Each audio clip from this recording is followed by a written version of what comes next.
Pour venir vite fait au niveau des syndromes sérotoninergiques, bon, ça fait déjà entendu peut-être, probablement, très probablement, entendu parler des syndromes sérotoninergiques. En fait, généralement, ils arrivent. Alors, je vais vous expliquer, démonter un mythe. On va commencer par démonter un mythe, c'est pas mal. Ce qui se passe en fait dans un syndrome sérotoninergique, c'est qu'on a une. C'est défini en fait tout simplement par une trop grande concentration de sérotonine dans les synapses.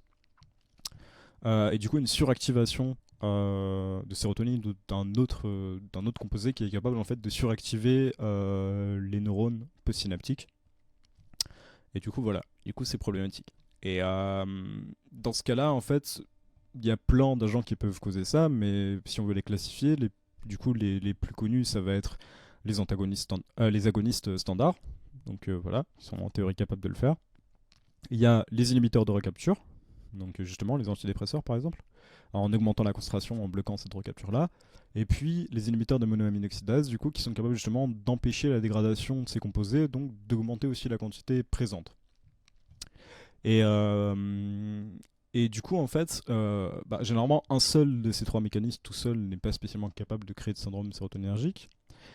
Mais deux mécanismes en plus, enfin, ça peut être problématique, quoi. Enfin, deux mécanismes ou plus. Ouais.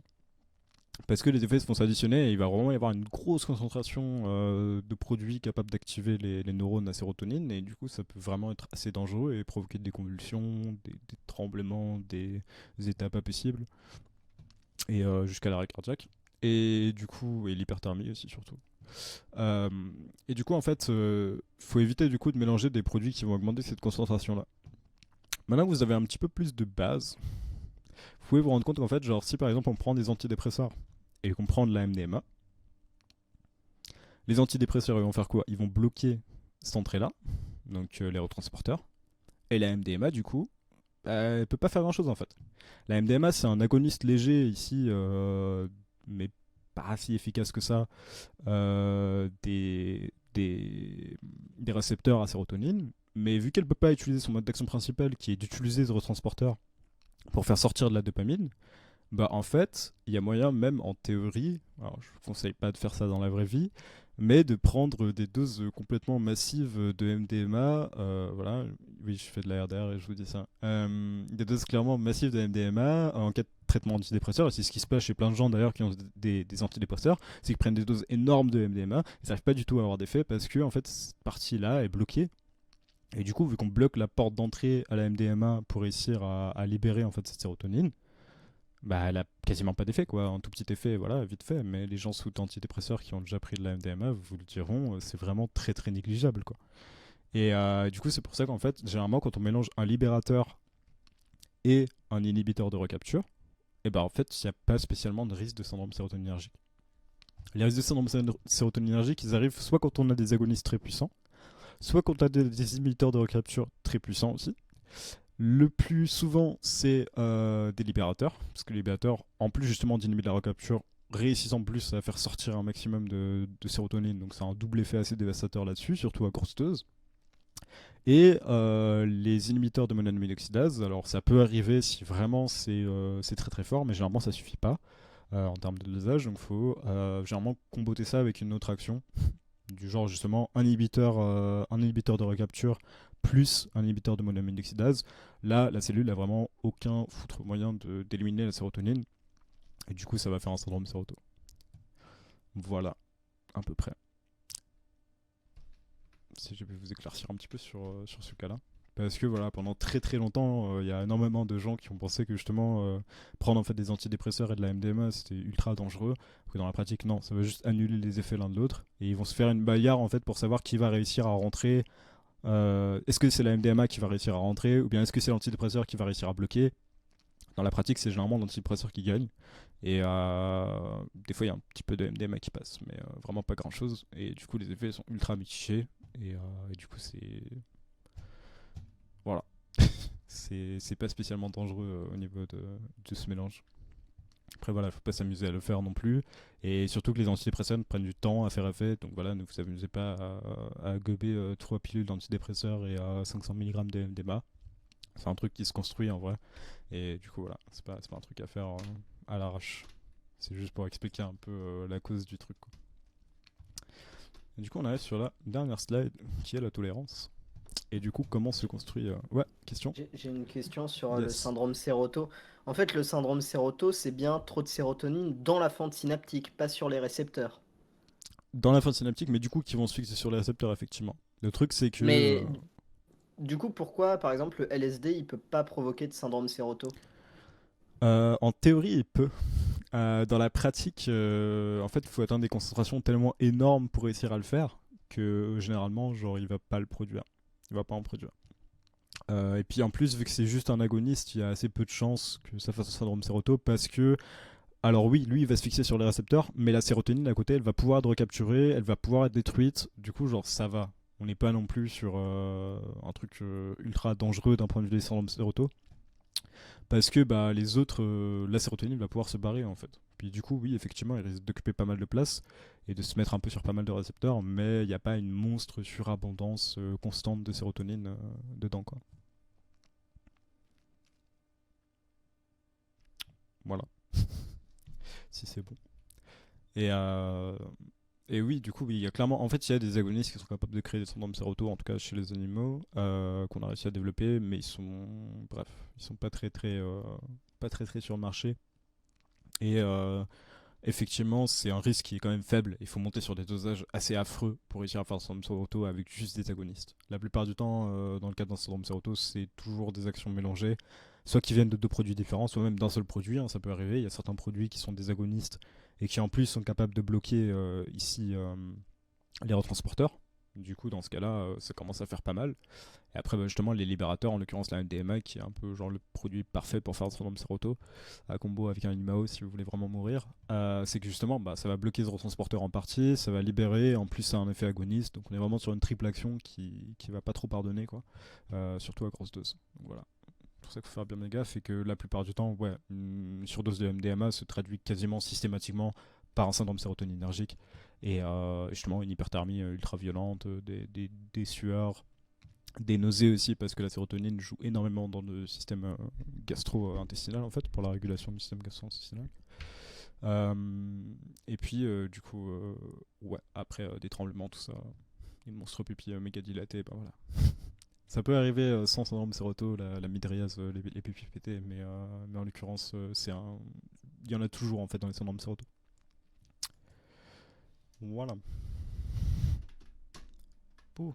Et du coup au niveau de la tolérance, euh, au niveau de la tolérance du coup, bah comment fonctionne la tolérance? Alors, faut comprendre que la tolérance va arriver quasiment que avec des agonistes et des produits qui sont capables d'augmenter la concentration de neurotransmetteurs, c'est-à-dire une grosse partie, hein. Généralement, avec un antagoniste, vous n'allez pas avoir de tolérance directement sur le site. Vous pouvez avoir de la tolérance plus bas, par exemple, mais vous n'aurez pas de la tolérance sur le site lui-même d'action, donc dans le neurone touché. Après, les autres neurones, s'ils sont surstimulés par des mécanismes justement de relevé d'inhibition, donc de désactivation de la désactivation, quoi, ils peuvent justement, eux, avoir une tolérance, mais le neurone en question, normalement, n'en aura pas. Donc, qu'est-ce qui se passe? Ouais, un autre nom de la tolérance, c'est tachyphylaxie, c'est le nom un peu plus scientifique de la tolérance, si vous voulez la péter autour d'un spliff dans une forêt. Euh, Bah du coup en fait qu'est-ce qui se passe c'est que soit un agoniste soit directement un neurotransmetteur va se fixer comme on l'a vu bah, sur le récepteur. Et en fait là ce que je vous ai expliqué, enfin là je vais prendre l'exemple des récepteurs métabotropiques donc pour que vous vous souveniez quand même. C'est ceux-là donc qui ont vraiment un mode d'action double entre guillemets, enfin qui ont un mode d'action justement avec des seconds messagers. Là c'est les seconds messagers qui vont nous intéresser en grande partie. Euh, et du coup, tac tac tac, ces seconds messagers, oui. Ces seconds messagers justement, ils vont avoir un effet, plusieurs effets. Et on va principalement voir deux effets. Le premier effet, c'est le premier effet qu'on a vu, c'est-à-dire qu'il va ouvrir un canal, ça va faire rentrer le signal. Jusqu'à là, tout va bien. Sauf qu'il y a un deuxième effet qui va en fait se fixer sur une protéine qui s'appelle la bêta-aristine. Et cette bêta-aristine, c'est vraiment un point ultra clé dans le processus de fabrication de tolérance. Et cette bêta-aristine, bah, du coup, comme son nom l'indique, elle est capable d'arrêter certains processus ou aussi de modifier d'autres processus. Ce qu'on appelle du coup un troisième messager, parce que elle est activée par un deuxième messager, et c'est un messager aussi, donc troisième messager. Et ces cibles, ça va être plusieurs cibles. Il y a un ordre en fait chronologique qu'on a pu observer en cas d'activation régulière des récepteurs, donc d'activation de la bêta-arestienne qui est faite de façon régulière. La première chose qui va arriver, c'est ce qu'on appelle l'endocytose des récepteurs. Et en fait, l'endocytose, c'est quoi? C'est en fait le neurone qui va dire ouh là là, il y a trop de stimulation, c'est pas bien, c'est pas normal déjà, et en plus, en fait, une surstimulation d'un neurone, ça peut le tuer en fait. Comme je disais avant, ça coûte très cher pour un neurone de produire des signaux. Et en fait, il n'a pas énormément d'énergie en stock. Et s'il est suractivé tout le temps et qu'il est tout seul à avoir un devoir comme ça et à tout le temps être vraiment suractivé, et bah, du coup, en fait, il va finir par claquer par un procédé qu'on appelle l'excitotoxicité. Voilà, un truc un peu dur à prononcer, mais en gros, il va tellement être excité tout le temps qu'il va finir par mourir parce que tous ces mécanismes corporels, cellulaires, du neurone vont être suractifs tout le temps pour essayer de compenser. Au bout d'un moment, il va faire une sorte de burn-out en fait, et il va avoir des dégénérescences et finir par mourir en fait. Donc, il faut savoir qu'en fait, le phénomène de tolérance, c'est avant tout un mécanisme de protection de vos propres neurones en fait, pour éviter qu'ils meurent. Voilà, c'est pas juste pour vous faire chier parce que voilà. Et puis en fait, du coup, ce chemin de bêta-arestienne, du coup, il va aboutir à une endocytose d'abord. C'est-à-dire que le neurone va décider dans sa membrane, ici, vu qu'il a ses récepteurs qui sont là dans la membrane, et ben en fait, il va décider d'enrober sa membrane autour des récepteurs et de les mettre à l'intérieur. Et comme ça, ben, c'est une stratégie assez maligne parce que ça permet de récupérer des récepteurs, donc sans les détruire, sans les modifier, mais juste les mettre à l'intérieur, en gros les protéger pour pas qu'ils soient affectés, et du coup réduire aussi l'activation constante du signal. Donc ça peut être une bonne solution, et surtout qu'après bah, il peut y avoir deux fins. Soit la cellule décide que ces récepteurs ils sont vraiment en trop, parce qu'il y a vraiment une suractivation constante, elle va décider de les détruire, elle peut en refaire, hein, mais là elle va détruire cela. Soit c'était un truc relativement passager, et puis du coup la tolérance voilà, va baisser, et puis vous n'avez pas spécialement besoin de construire une tolérance sur du long terme. Du coup, ce qui va simplement se passer, c'est qu'en fait, ils vont revenir à la surface et se remettre à l'endroit, et puis tout va remarcher comme avant, il n'y aura pas de problème. C'est juste en fait un moyen de mettre une sorte de stop sans forcément, complètement modifier trop de trucs dans la cellule. C'est un truc assez simple d'un point de vue du neurone à faire et qui est en plus réversible. Donc voilà, c'est pas un trop gros engagement, mais déjà ça aide un peu. Après, s'il y a tout le temps des signaux électriques qui continuent à passer parce qu'il y a tout le temps une excitation et que vous construisez une tolérance à une vitesse pas possible et que sur des longues périodes aussi, la durée d'exposition est vachement importante. Ce qui va se passer ensuite, c'est une modification de l'expression de l'ADN pour réduire le nombre de récepteurs. Alors que ce soit d'accord, c'est une modification de l'expression de l'ADN, c'est pas une modification de l'ADN. Donc ça va pas déboucher en cancer non plus. Tu vois, le cancer du cerveau, personne n'est fan de cancer du cerveau. Mais la modification de l'expression, ça veut dire en fait, l'ADN est censé coder pour toutes les parties de la cellule. C'est un peu le principe du truc, enfin une énorme partie de la cellule, notamment les protéines et notamment du coup les récepteurs. Et du coup, en fait, en modifiant l'expression de l'ADN, on va modifier le nombre de récepteurs qui sont produits. Et en fait, ce bêta-arestienne est directement en fait, est capable de remonter jusqu'au noyau et d'activer certains facteurs qui vont faire en sorte que ces récepteurs vont arrêter d'être produits parce que bah y en a trop et que de toute façon bah on en a marre d'être tout le temps d'avoir tout le temps des courants électriques, donc on va décider d'en produire moins.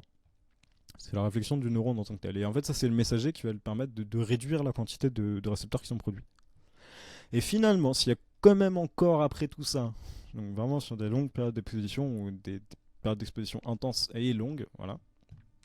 Le troisième procédé qui peut arriver, c'est une modification de la structure des récepteurs pour réduire l'affinité avec les agonistes. Là, c'est un procédé un peu plus complexe, mais globalement, en fait, avant que l'ADN soit transcrit en protéines, donc ça veut dire en l'occurrence qu'il nous intéresse un récepteur, donc voilà, l'ADN contient de l'information génétique, et là, on va avoir besoin en fait de transférer cette information génétique sous forme d'une protéine. On doit construire en fait la protéine avec cette information.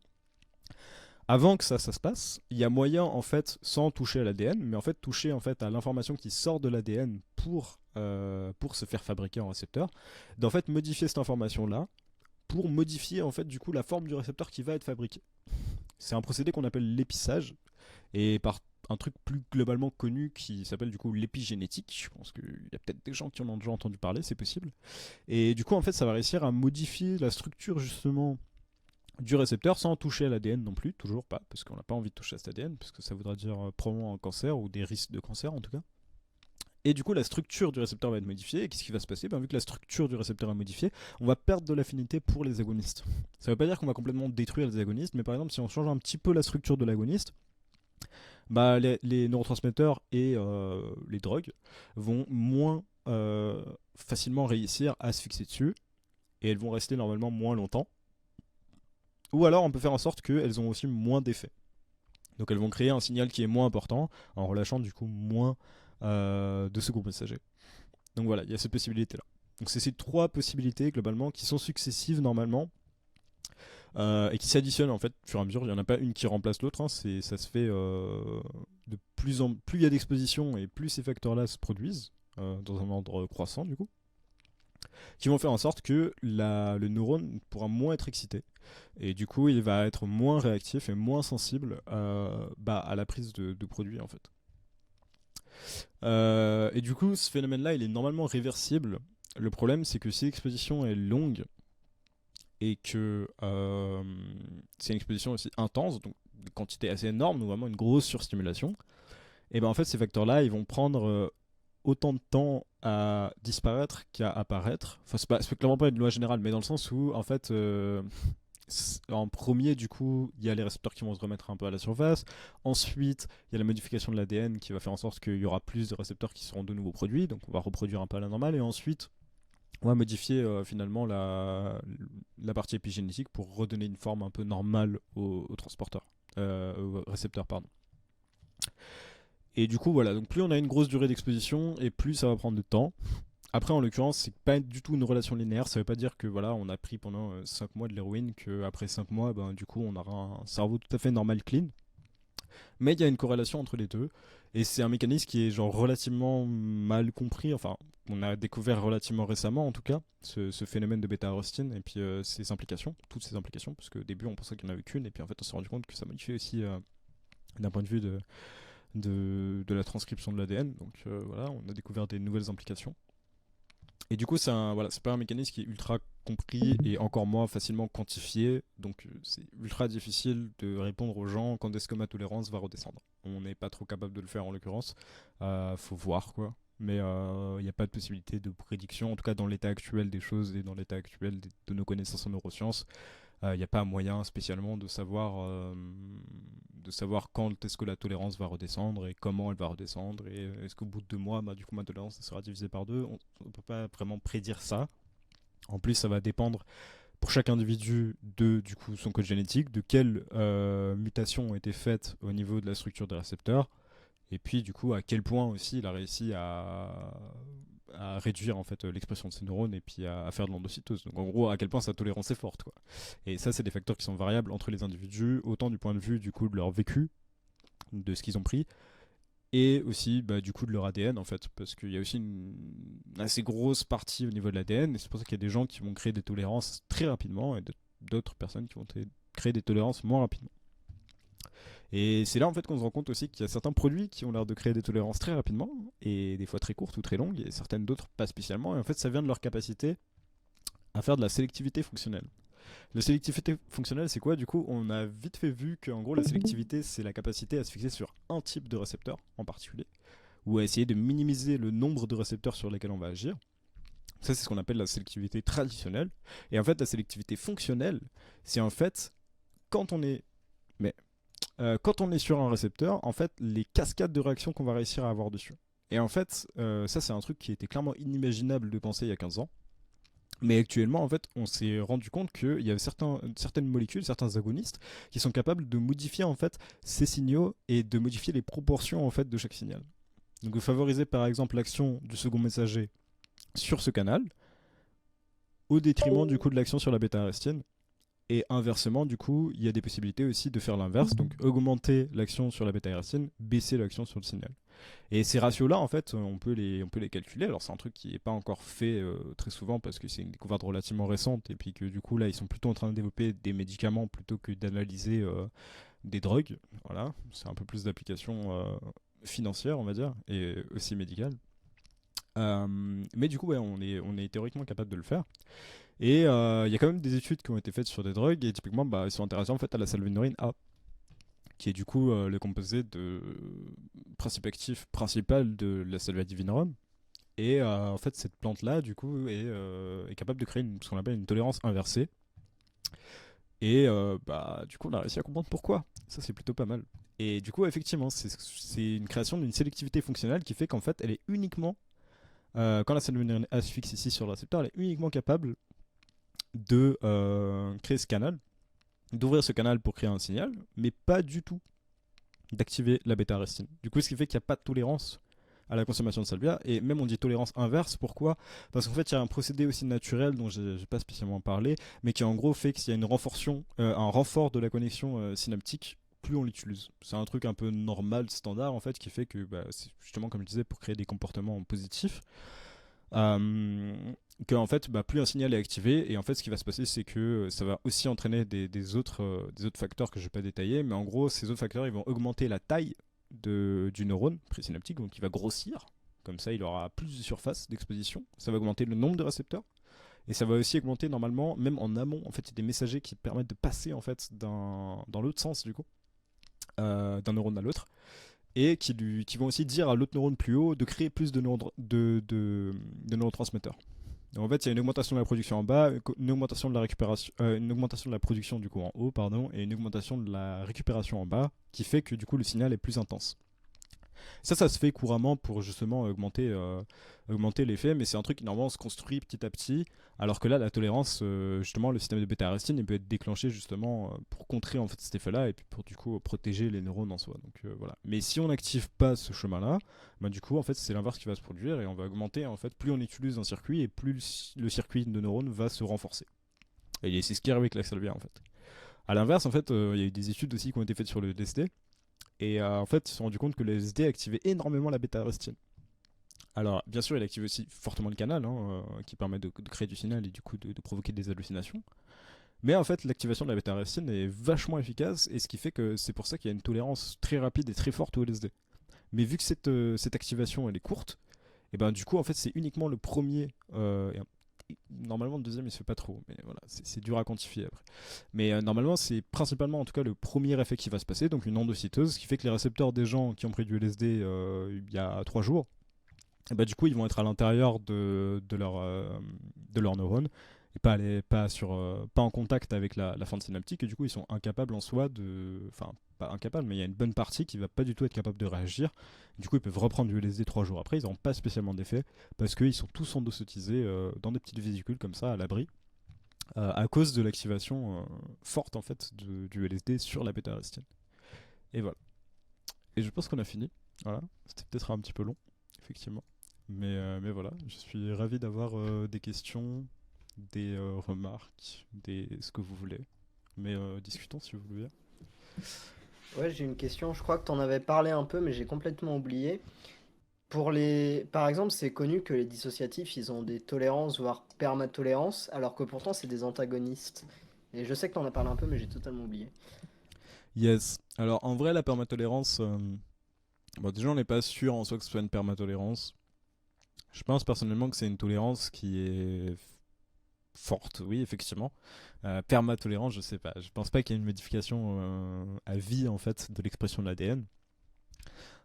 Mais c'est un mécanisme qui est franchement mal compris et bah, là ça arrête un peu mes domaines de connaissances honnêtement, donc j'ai pas envie de raconter du n'importe quoi. Je pense que en théorie justement, comme j'ai expliqué et que du coup t'as peut-être pas compris et peut-être d'autres gens n'ont pas compris, qu'en fait c'est un mécanisme après. C'est-à-dire que j'ai pas fait de dessin de neurones en soi d'un vrai réseau de neurones, tu vois. Mais il se peut que par exemple, imaginons qu'ici ce soit des récepteurs NMDA, donc des récepteurs justement normalement à glutamate, qu'on va bloquer. Donc on bloque ces récepteurs à glutamate. Vu qu'ils sont bloqués, bah du coup la molécule ici, la cellule, donc le neurone ici va pas être activé. Et imaginons que ce neurone-là, du coup, soit un neurone à GABA, donc qui a une substance qui est du coup inhibitrice. Ça va un peu loin, hein, désolé, mais imaginons que ce soit inhibiteur, et ben du coup, ça veut dire qu'ici, on empêche un neurone inhibiteur de fonctionner. Et vu que ce neurone inhibiteur ne peut pas fonctionner, et ben du coup, ça veut dire que encore après, il y a un neurone qui va être suractivé. Et ce neurone-là suractivé, il va pouvoir développer exactement ça. Pouvoir développer une tachyphylaxie. Voilà, ça c'est une théorie possible. Et en fait, on sait que, en fait, si tu veux, un neurone, il a entre 2000 à 100 000 connexions avec d'autres neurones. Et du coup, on sait qu'il y a clairement des connexions entre des neurones activateurs et inhibiteurs, et c'est même la principale, enfin, le fonctionnement principal du cerveau, en fait, de réussir à moduler des signaux grâce à des neurones qui sont capables de freiner justement l'activation de certains. Et du coup, si tu empêches cela de fonctionner, ben, tu vas créer une surstimulation, et cette surstimulation globale de certains neurones qui vont tout le temps être les mêmes en plus stimulés, c'est-à-dire tout le temps les mêmes qui vont subir par exemple justement l'effet de la kétamine. Et ben du coup ceux-là ils peuvent justement créer du coup avoir ce phénomène de tachyphylaxie. Ça c'est une théorie. Après dans la pratique c'est difficile franchement à être sûr que c'est le cas. Peut-être qu'il y a des nouvelles protéines de ce style-là qui vont être découvertes pour des antagonistes. Franchement, ça m'étonnerait pas spécialement, mais ça serait très intéressant, mais ça m'étonnerait pas. Et comme je disais, justement, la bêta-aristine, il y a 15 ans, on n'avait même pas conscience que ça existait, quoi.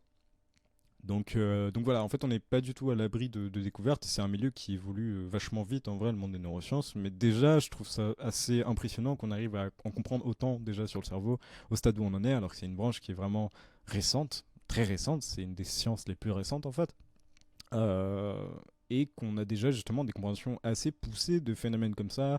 La bêta-arystine, c'est un bon exemple, mais même globalement, enfin, je trouve ça assez incroyable de réussir à comprendre justement comment des drogues peuvent fonctionner dans le cerveau avec un truc si tout neuf, quoi. Genre, je veux dire, c'est vraiment c'est ultra récent. Et on a déjà globalement une assez bonne compréhension, même si est bien entendu limité, hein, c'est sûr, il y a plein de trucs qu'on n'arrive pas à expliquer. Mais déjà, on a un bon aperçu, relativement basique, mais un bon aperçu des effets au niveau des psychotropes grâce à des trucs de neurosciences qui nous permet aussi de faire de la prédiction. J'en ai pas trop parlé ici, mais on peut quand même avoir justement des. On peut avoir on peut déduire en fait avant même d'utiliser des produits leurs effets sur différents récepteurs et puis du coup différents neurones. Et du coup, bah, globalement, c'est assez balèze les connaissances qu'on a, mais effectivement, bah, elles sont limitées. Pour des questions comme ça, je pense que bah, on aura la réponse probablement un jour. Mais actuellement, on n'est pas vraiment sûr et il n'y a que des théories qui sont avancées avec ce qu'on connaît. Mais il se peut qu'il y ait un petit truc qui arrive qu'on connaisse pas et ça peut chambouler tout, quoi. Et voilà, ça fait la beauté du truc. Du coup, voilà. Si vous avez un peu des reviews, s'il y a des gens qui ne peuvent pas parler mais qui veulent écrire quelque part aussi, c'est assez déter. Mais voilà. Et sinon, je pense que du coup, pour la fin, bah ouais, c'est déjà 20h44. Donc moi, je vais rester par là. Si vous voulez y aller, ben allez-y. Je vais pas vous retenir encore plus. Et C'était super voilà. intéressant. Merci beaucoup. C'était cool. J'ai appris plein de trucs. Donc, Trop bien. franchement, très content. J'ai pas réussi à Merci. te. Je t'ai pas trop perdu du coup. Non, ça va. Et Trop pourtant, bien. je suis une Non, bille. franchement, Ouais, Cool, très cool. bien. Ouais, j'ai peur parce que souvent je m'emporte un peu, tu vois, je parle vite et tout. C'est des concepts que je connais et du coup je suis là en mode allez. Mais, euh, mais ouais, effectivement, genre j'ai essayé de faire un truc relativement dispo pour les débutants, mais c'est ultra difficile quand t'as beaucoup de connaissances dans un domaine de savoir ce qui est de Ouais. l'ordre de l'acquis et ce qui est dans l'ordre de. Ça va, c'est simple. mais franchement, moi j'ai trouvé le niveau de vulgarisation parfait pour moi. Genre, Ok, je me suis pas du tout ennuyé, tu m'as rien réappris. ok. Et pourtant, enfin, j'ai bien compris tout ce que tu as dit. Il y avait pas, à part au début quand tu as parlé du truc d'activation, mais après quand tu as parlé de réseau de neurones, je me suis dit, bah oui, c'est logique. Si on part en cascade, ça peut. Voilà quoi. Ouais, ah bah en fait il y avait la page de Enfin, même titre si c'est une théorie. qui faisait très bon exemple, tu vois. Mais genre là en l'occurrence, c'est des circuits du cortex, je crois, logiquement, oui.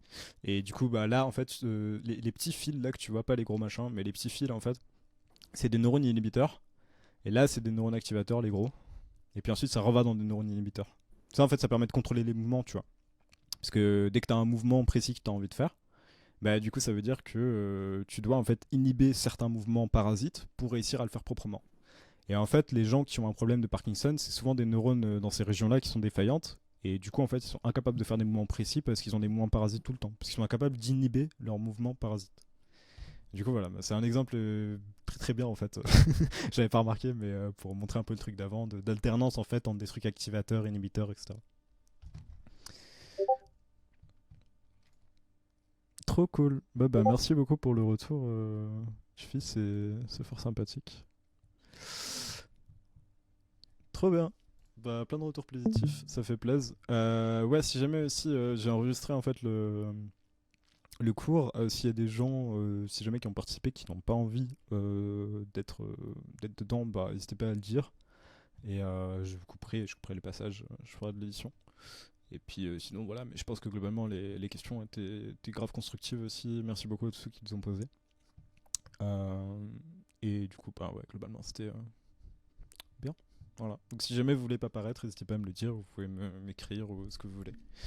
Mais voilà. Normalement, y a pas vos noms qui sont filtrés, il n'y a rien, il y a juste vos voix en fait. Donc voilà. Normalement, on peut pas trop remonter à vous, mais je suis censé vous demander quand même. Est-ce que tu pourrais repasser sur la diapo 8, Yes. s'il te plaît? Ah oui.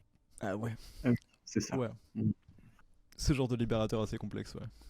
En fait, ça fait partie des mécanismes les plus complexes qu'on connaît en Euro, je pense, actuellement. Il y a des mécanismes encore plus complexes, mais enfin, je me suis dit, c'est un peu la limite de ce qu'on va réussir à aborder, tu vois. Après, en vrai, genre, on connaît encore plus de détails par rapport à ça. Si ça t'intéresse, je peux te les donner, hein. Mais voilà, je tentais quand même de vulgariser un petit peu le truc. Mais il y a des trucs assez croustillants. Après, on arrive vraiment sur des trucs assez. Justement, c'est un peu, j'ai foutu ma limite de connaissances générales un petit peu en biochimie, tu vois. Genre savoir ce que c'est une cellule, savoir ce que c'est des neurotransmetteurs, savoir ce que c'est machin. Mais après, vraiment, d'un point de vue biochimique, c'est assez ouf. Bah, même en n'y connaissant rien, j'arrive à me représenter assez bien, du coup. Ok, c'est cool. Ouais, après, voilà, les trucs sont ultra simplifiés là en l'occurrence. Bah, là, j'ai mis justement une petite image du VMAT, tu vois, mais dans la pratique, c'est pas des petits triangles, hein. C'est vraiment. C'est à chaque fois, en fait, chaque protéine est vraiment. C'est ce qu'on apprend en fait en pharmacologie.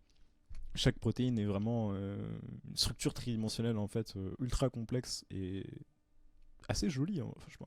C'est juste des représentations qu'on arrive à en faire parce qu'on est incapable de les voir vraiment, même au microscope électronique. Mais les représentations qu'on arrive à en faire justement sont des structures tridimensionnelles et en fait après d'un point de vue de la polarité des charges et d'un point de vue justement de chaque atome et puis aussi d'un point de vue de la forme globale en fait du truc, on peut justement réussir à créer des composés qui ont ces propriétés. Dans le cadre des libérateurs, justement, là, il y a pas mal de développement de produits pour la recherche. En fait, je parle pas de recherche chimique, je parle de vrais produits pour la recherche destinés à des souris et non pas à des humains, qui sont justement du développement de produits comme ça, qui sont en fait capables de passer ici et de justement créer une libération, mais de façon plus contrôlée et de façon aussi plus prolongée et plus douce. Voilà. Et du coup, ça pourrait être intéressant comme alternative. Voilà. Est-ce que les libérateurs existent en dehors des drogues médicaments? Alors, en vrai, j'ai envie de dire non. Parce qu'en fait, ça dépend de ta définition de drogue, tu vois. Personnellement, ma définition personnelle de drogue, c'est des produits psychoactifs qui ne sont pas des neurotransmetteurs. Voilà. Donc, non.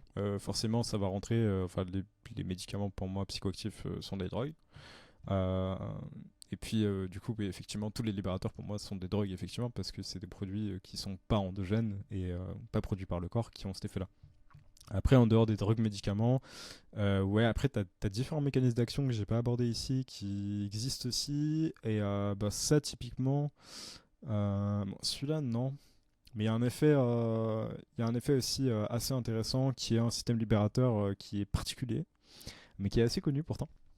C'est un autre système que ça, c'est un système plus axé. Là, on est vraiment sur un système plutôt chimique.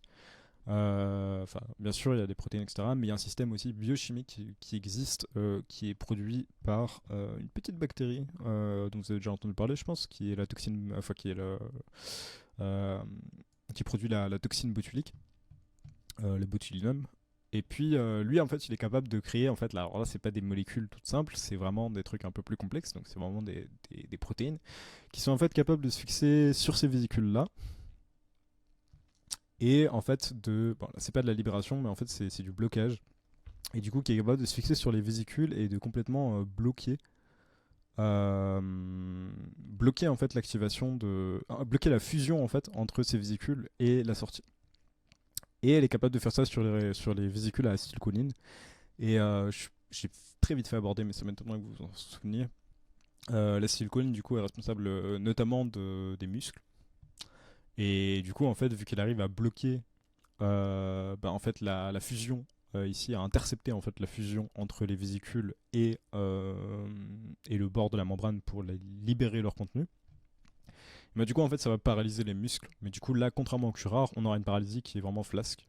Et du coup il va rien se passer quoi. Donc en fait tous les tous les muscles vont être complètement détendus, impossible à détendre, jusqu'à ce que ça remonte effectivement jusqu'au diaphragme, et puis du coup là le diaphragme claque.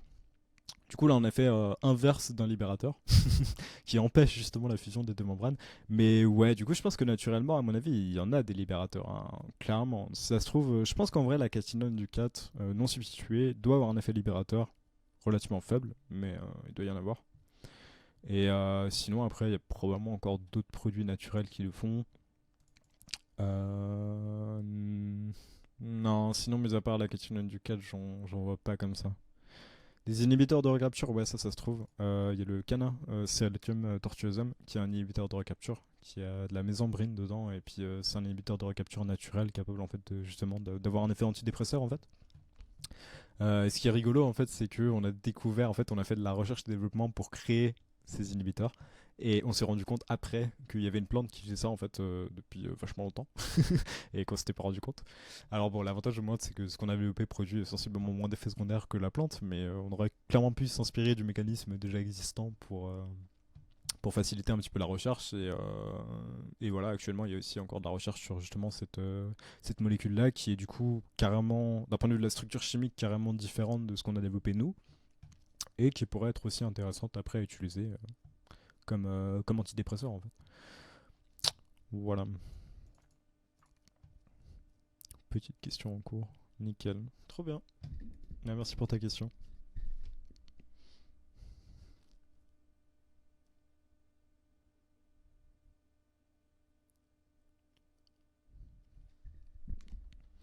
Alors, est-ce qu'on découvrira toujours de nouvelles molécules de nouveaux récepteurs? Alors, ça c'est une excellente question, qui est effectivement longue. La personne qui écrivait continue à écrire, c'est bon, je la prendrai après ta question, si tu peux rester un peu plus. Euh, du coup, d'un point de vue, ouais, je sais pas, c'est si complexe. Je pense qu'on arrivera au bout d'un moment. Ça dépend. Si on part du principe qu'il n'y aura pas de crash économique ni écologique dans les 300 ans à venir, ce qui est très hautement improbable, mais bon, on va tenter de vivre dans le meilleur des mondes. Je pense que, ouais, à mon avis, on peut avoir une connaissance quasiment infaillible d'un cerveau si les connaissances actuelles continuent. Parce qu'en termes de créativité pour étudier les cerveaux, les neurotransmetteurs et les circuits neuronaux, c'est un peu enfin, pour l'instant, en tout cas, c'est vraiment un truc qui est. Enfin, ça bouillonne de partout. Il y a plein de nouvelles techniques. Il y a des trucs assez incroyables pour visualiser les flots de neurotransmetteurs dans des cerveaux de personnes en vie, genre des humains dans des IRM, en faisant des marquages radioactifs sur certains précurseurs de neurotransmetteurs. Donc, du coup, lors de la libération, on va les voir avec un IRM. Il y a des techniques super intéressantes in vitro aussi qui sont développées pour faire de la culture en fait de neurones à partir de cellules souches pour étudier en fait dans un cadre complètement différent, donc pas dans le cerveau avec plein d'interactions etc, pour réussir à isoler en fait certains et créer en fait des circuits neuronaux. Et on arrive même depuis les cellules souches du coup selon les milieux de culture et puis certains autres facteurs à modifier le type de neurones. Du coup, on peut vraiment créer des neurones, des circuits neuronaux de certains types, neurone par neurone, quoi. Ça prend du temps, hein, c'est du boulot, mais on peut le faire. Et après, étudier du coup chacun des neurones, justement avec des électrodes, on peut vérifier leur activité, on peut vérifier leur activité aussi d'un point de vue chimique. Donc en fait, il y a toujours plus de recherche qui se fait actuellement, euh, parce que c'est une branche qui est en plein développement. Et c'est pas mal. Mais je pense que, ouais, effectivement, à mon avis, il y aurait quand même une fin quelque part. Pourquoi? Parce que l'ADN est fini en fait. Alors il y a énormément de variabilité et voilà, il y a beaucoup de gens différents et puis du coup chaque humain est différent. Après, je pense qu'au bout d'un moment, si justement il n'y a pas de problème, on devrait arriver à une forme de singularité, entre guillemets, où on pourra du coup récupérer un ADN humain, le rentrer dans un super ordinateur, et puis réussir du coup à recréer en fait l'humain pièce par pièce en multipliant, en faisant un développement ultra rapide de la personne. Vraiment, atome par atome, ça serait assez ouf. Et du coup, ouais, je pense que là, on aura toutes les connaissances nécessaires pour pouvoir le faire. Mais je pense que c'est vraiment un truc qui sera ultra long. Genre, clairement, à mon avis, je serais clairement plus en vie à ce stade-là.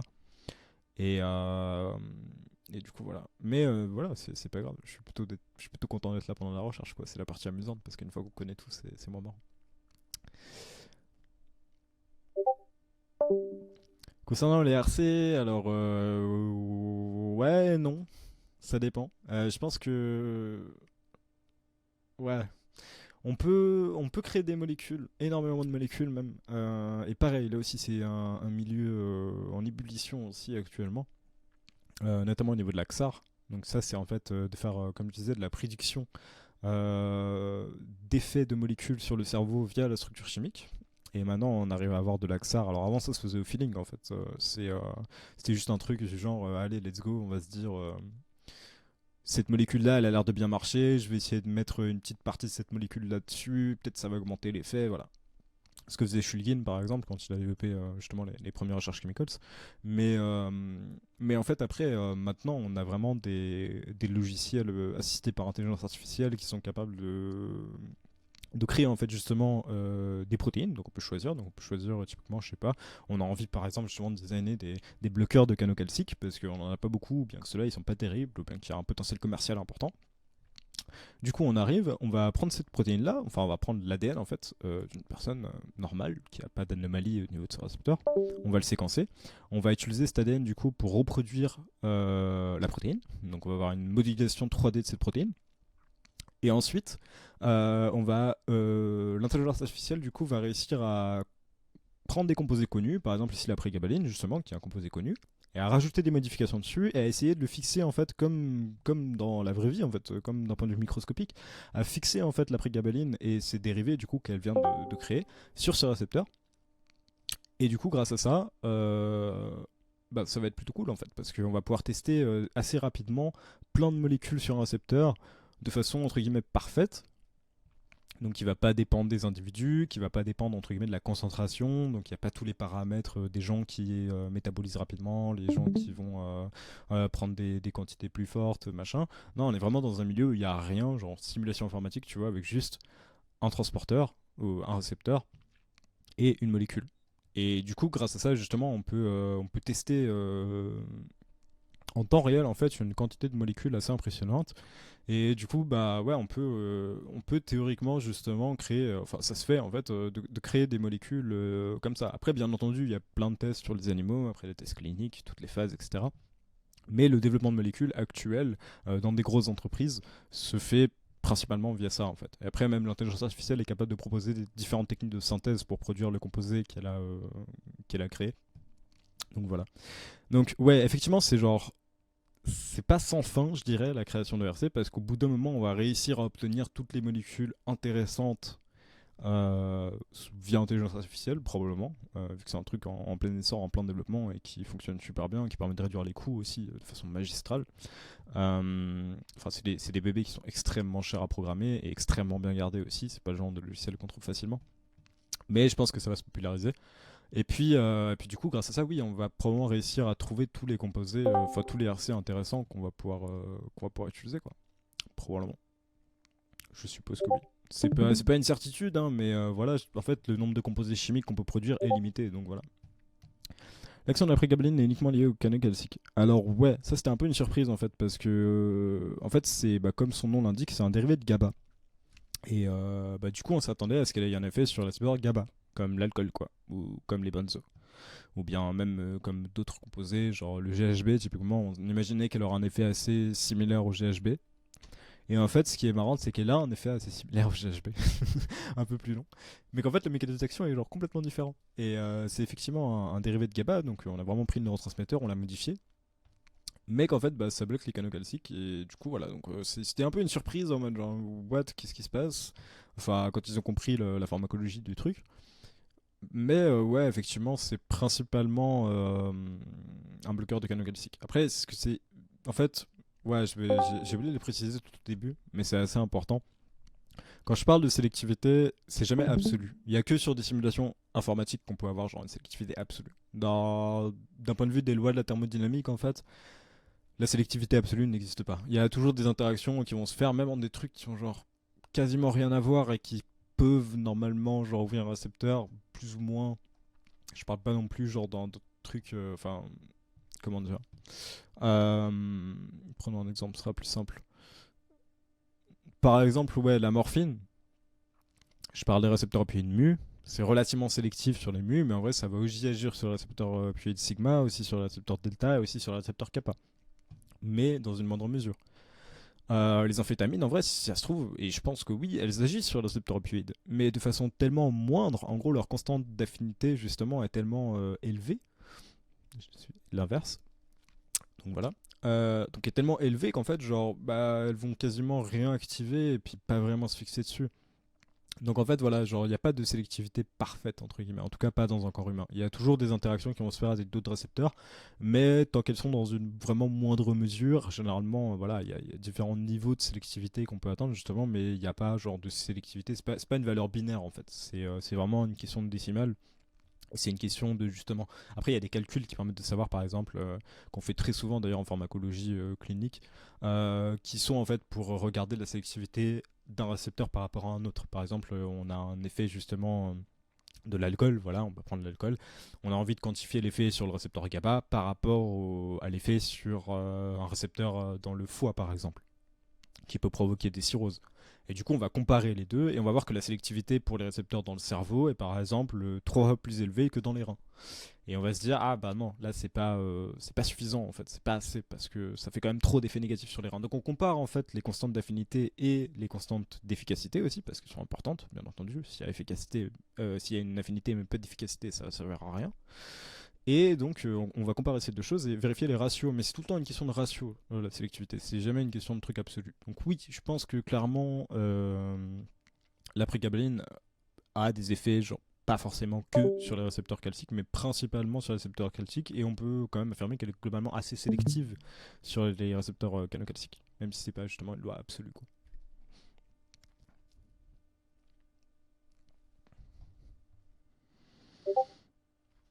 Nice.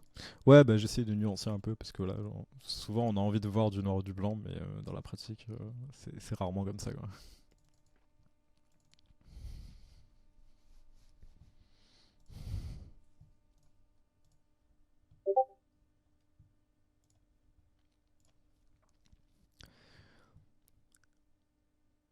C'est ça, tout à fait. C'est exactement ça. On peut avoir une affinité, aucune efficacité. Bah, dans ce cas-là, ce sera des antagonistes, justement, pas des agonistes. C'est-à-dire qu'ils se fixent, mais ils n'ont pas d'effet. Mais pas avoir l'inverse, bah non, parce que s'ils ont pas d'inverse, c'est rien en fait, c'est juste une molécule qui se balade, mais qui interagit pas avec le système. Donc voilà, on est effectivement obligé d'avoir de l'affinité pour avoir un quelconque effet. Par contre, l'efficacité c'est quelque chose entre guillemets d'optionnel, parce que voilà, genre, soit ça aura, si on a une affinité très faible, ben ça va juste être un antagoniste proche de zéro. Si elle est très forte, ça va être un bon agoniste. Après, des fois, il y a des produits qui ont une efficacité moyenne, et puis du coup, voilà, ils font de l'effet, hein, parce que c'est quand même augmenter la concentration de neurotransmetteurs-like. Mais c'est pas non plus. C'est rarement des effets ultra puissants, quoi. C'est des drogues où il faut vraiment prendre une grosse dose pour avoir un effet, si on parle d'agoniste.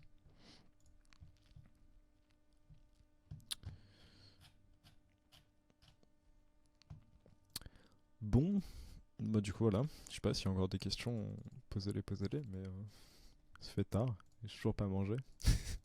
Du coup, je pense que je vais l'enregistrement ici. Et puis si jamais vous avez des questions quelconques par rapport à quoi que ce soit, non, quand même par rapport à la neuropharmacologie, n'hésitez pas à me les poser. Vous voyez un truc, vous avez des questions, etc. Je vous promets pas une disponibilité absolue sur ce plan-là, mais je suis toujours ouvert aux questions. Et puis en vrai, ça peut beaucoup aider. Donc vous pouvez me contacter en MP sans problème par rapport à ça. Ça me fait plaisir aussi de partager. Et puis, en vrai, c'est cool parce que moi, je vois vraiment en fait la neuropharmacologie comme un instrument en fait à se réapproprier par les usagers parce que en fait, ça permet une compréhension profonde de sa consommation de stupéfiants en fait. Ou de drogue légale ou pas quoi. Mais cette compréhension là je pense qu'elle est vachement intéressante pour déjà avoir du recul sur sa consommation et aussi éviter des erreurs sur sa consommation. Parce que typiquement, d'un point de vue des interactions, la neuropharmacologie, c'est ultra utile, vraiment. En ayant des bonnes connaissances en neuropharmaco, c'est méga bien. Au niveau des interactions, c'est une des bases, quoi. Bien sûr, il y a d'autres trucs pharmacologiques qui sont importants, notamment les enzymes et tout. Mais d'un point de vue du cerveau, en tout cas, c'est vachement important au niveau interaction et ça va permettre de facilement discriminer certains types d'interactions, de dire si c'est dangereux ou pas. Là, j'ai donné l'exemple des antidépresseurs et de la MDMA, mais voilà, genre c'était juste un exemple. Mais en vrai, on peut faire ça avec tous les produits et quand on a une bonne connaissance de la neuropharmacologie de tous ces produits, on peut justement prédire d'un point de vue des interactions énormément de choses, savoir si, voilà, bon, il faut jamais se dire que c'est absolument safe quand les mécanismes ont l'air safe, parce que voilà, on est sûr de rien, et comme je disais, c'est une science en développement. Par contre, il y a des trucs qu'on va facilement pouvoir discriminer et se dire non, là, c'est pas possible. Mélanger un alcool et une benzodiazépine ensemble, bah, on va avoir un double effet allostérique, et du coup, ça finit en blackout parce que les neurones inhibiteurs vont être surstimulés. Et du coup, bah, c'est juste que le cerveau il va s'étendre, quoi, genre littéralement. Donc voilà, il y a des trucs comme ça, en fait, plein de trucs qu'on peut comprendre avec la neuropharmaco qui sont ultra utiles et qui permettent une forme d'empowerment en fait, des usagers. Et puis après, pour les gens qui veulent pousser un peu plus loin, ouais, effectivement, il y a les RC. Après, ça, c'est assez cool de pouvoir regarder justement des molécules, regarder des études justement sur les molécules, réussir à comprendre en fait les effets du coup des molécules à l'avance ou bien de penser justement, enfin réussir à comprendre les modifications qui sont faites sur les molécules, enfin les RC, dans quel but c'est fait, est-ce que c'est pour augmenter la durée d'effet, machin, faire des prédictions par rapport à ça. Enfin voilà, genre il y a tout un aspect aussi vachement intéressant du point de vue de la recherche et de réussir à comprendre aussi des études sur le sujet, puisqu'il y en a pas mal en vrai des études de neuropharmacos sur les RC. Elles arrivent souvent un peu à la bourre parce qu'effectivement bah, ça prend du temps à faire, à obtenir les autorisations, à publier, tout ça. Mais c'est toujours des trucs super intéressants et puis voilà, ça peut aider aussi pas mal de gens, je pense, à comprendre en partie dans quoi ils se mettent en fait avec les recherches chimicales jusqu'à un certain point.